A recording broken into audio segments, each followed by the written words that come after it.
his brother worked for Umbro. That's how we all got that gig. Remember going and like we had to try out for modeling and stuff? Do you remember that? It was funny. Oh wow, you guys went way back. This is how back we go. Wow. Anyway. Okay, so we're trying to do this change of circumstance, Victor. I'm new to this one. I haven't done one like this before with you. Okay. So yeah, Victor, I guess what I need to do. So I've got my change of circumstance form open, and you're then going to need two forms. Okay. Yep, and the broker cure. And the broker cure, exactly. So, do we have title back yet? Back insurance back yet? No. Okay. What I'm saying is that here's what's going on with this loan, right? So we know that right now we have a lock with like a 1.8 discount, right? Okay. Okay. And then you're charging 2.75 right now. Okay. These two things need to come to a head to pass QM. So you're going to be giving it, and when you give it, it takes it away. So it's almost like a double, right? So we need to make sure that we understand what the borrower is going to bring to the table, or obviously they're not going to bring anything to the table, or whether we need to play with the loan amount or whatever the case may be, which would mean that we would need everything with numbers in front of us in order to determine how much. Now, if we want to, we can put a semi-Band-Aid on this and make sure that we drop the rate and everything's locked in, and we disclose the rate and define numbers later on in the game. But we don't want the borrower bringing money. No. Okay. We want to make sure that whatever you're charging is what you're charging. So my suggestion, if you want to just kind of put a little bit of a Band-Aid on this, get the CD out and knock this thing out of here. Yeah. Would be to maybe drop your fee from 2.75 to 1.75 would be like a pretty good guess for me. Okay. And we'd be able to pass, right? But that's the broker cure from 2.75 to 1.75% commission. So that's what the broker cure form is for. We send that along with a change of circumstance, reducing the rate from 6% to 5.875%. Okay. That should be able to trigger an approval at that point. Okay. If we need to take it down further later, we take it down further later. Okay. Or if we need to increase the loan amount, we increase the loan amount contingent upon the closing date we have. But it's going to be really important that we get these final pieces in, with the insurance and the tax and the title company with their adjustments and what have you. Yes. So, because when I do an Earl, if you want to zero out, you got to zero out. Okay. For me, this is like until you have everything in, and I know it, and then I know the closing date, which is the interest on it, and how many days for the per diem we're going to put into it to zero this thing out. Earl, and you can have it for like $250 back on an Earl or something like that. Okay. So we don't have to be exact on the per diem. So I agree with you. We can drop it down to 1.75 for the sake of this and getting out the LE and all that good stuff, so we don't have to wait those times. And then once we get the hazard and we get the title in, and then also what I would do, because that title is going to end up those transfer taxes at $1,400 that's on the current title. They're not going to be they're going to be like $40 or something like that. Correct. In the state of Maryland, you're from what you owe to the new one, it's $5 per thousand, right, on transfer taxes. Correct. So if we're only going to increase the loan amount by like $5,000-6,000, when you talking $25-30, so that figure is going to come down, which we're not going to finance, which is going to affect our loan amount. You also have, the hazard insurance. Let's make sure we get a copy of that thing in there. Do we have to pay it or not pay it? Am I financing it or am I not financing it? Okay. The $850 appraisal fee that's there that we disclosed, we're not going to have an appraisal. The $850 that can come out of there. That's coming out of our loan amount. So it's just an Earl. Yeah. Yeah. I mean, at the end of the day, the daily close is going to determine the per diem interest. So we're obviously going to close this thing this month. Yeah. So we once we get those items and we get closer to our figure and we're going to know the closing date, we can get a little more meticulous. But that could slightly adjust the loan amount up or lower contingent upon what we're dealing with, especially with regard to your commission. So let's just drop the commission from 275 to 175 would be my suggestion. Yes. And Mall has up. I work for the only company I think in the United States of America that will actually allow you to give a broker credit on lender pay compensation. If not, then we go borrower pay compensation. They would cap her out at 1% on the commission. Correct. If you go borrower paid on a VA loan, we allow you to get the broker credit. So it's like a big niche of mine where, hey man, on a VA loan, you don't need to flip it to borrower pay to make one. You can make whatever you want. I don't care. It doesn't matter to me. But on this particular loan, I'd say we switch it from 275 to 175. That'll give us a 2-point swing. Okay. In that TRID test, and we'll take it from there. And if we need to adjust it, we will. And if we don't, we won't. Okay, so on the form, the broker cure, she'll put it down at 1.75 versus the 2.75, and then the change of circumstance. What do we put on that form? Circumstance. All you're doing is change the circumstance. You're changing from 6% to 5.875 on the rate. You want a 5.875 rate, correct? Yeah, I think that's a better. Okay. There's nowhere on this change of circumstance. Then you put it in a line item at the bottom. Gotcha. Okay, so just put rate change. Yeah, just put rate change, 6 to 5.875. That's it. Then be done with it. I mean, I've done them for my brokers before personally, where I don't even sign it or anything like that. I just put the name of the LO in the bottom, and then where it asks you to sign, I just ignore it and I just send it in. And Okay. It works all the time. Okay. So we don't need Danny to go sign this thing or anything like that.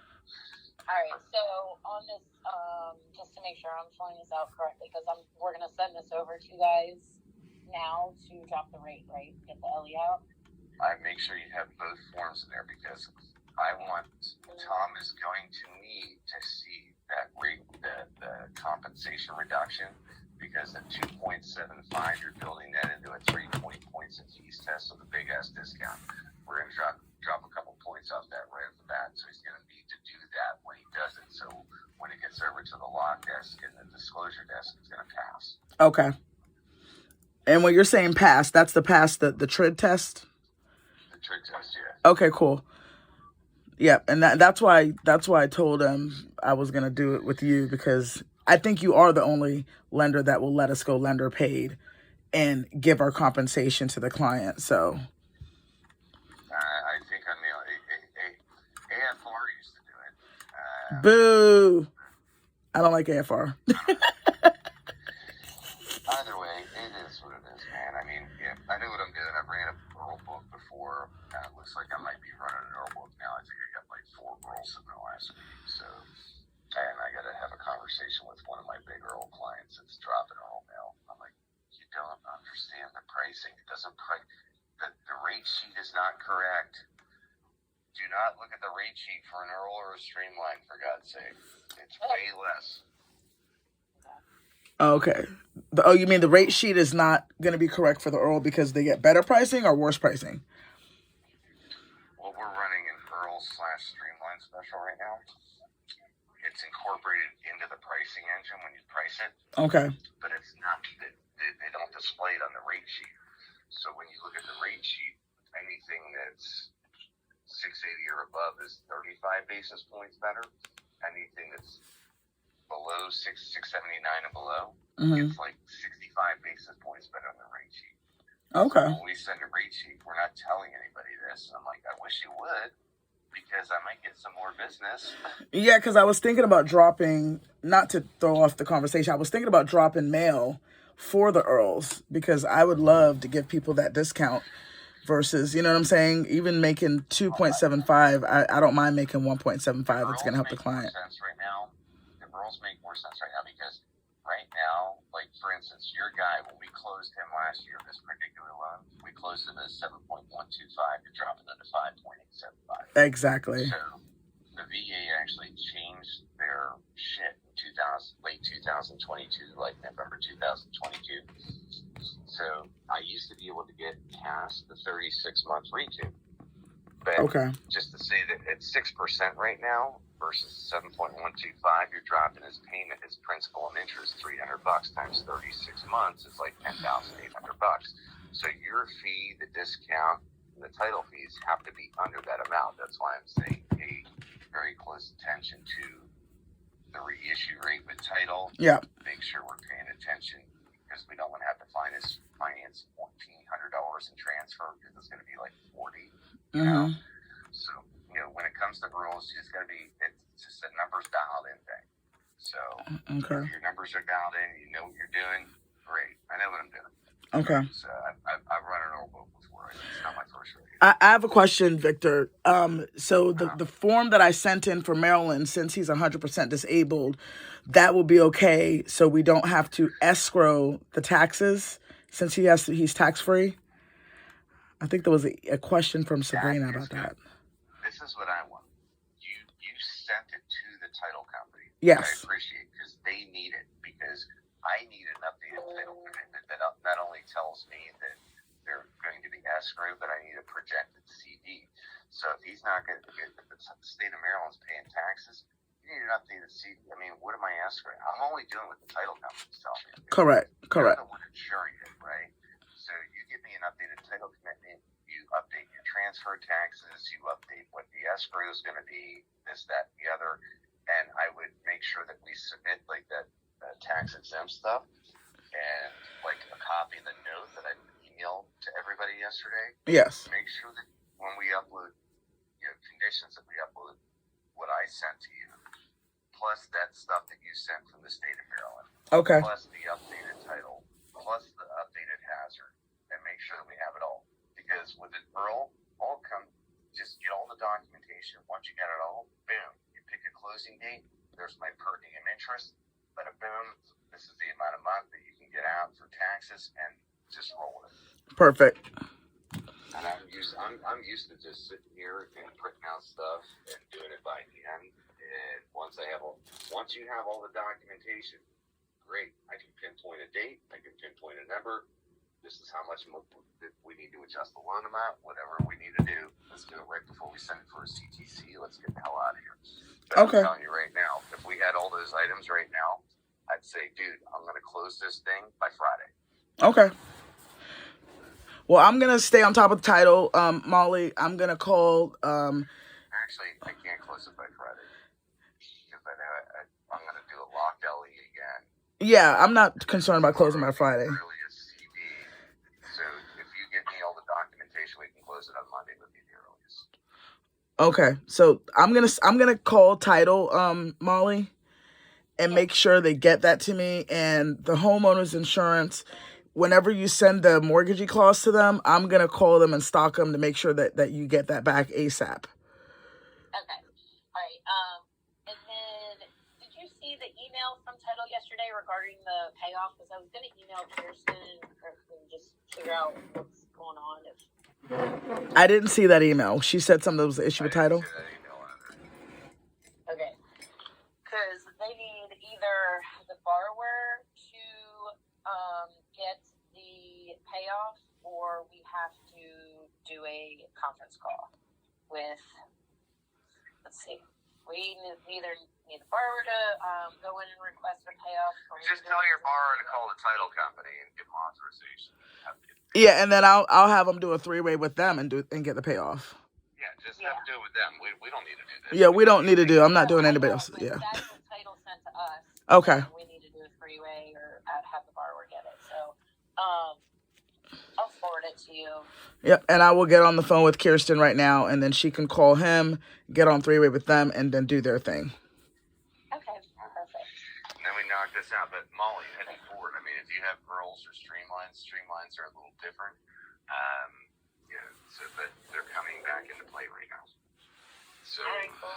The rates have dropped enough where you might want to take a look at what you did 7, 8, 9, 10, 11, 12 months ago. And what do we close? Can I close another one? Maybe Molly can originate one and go make some moolah.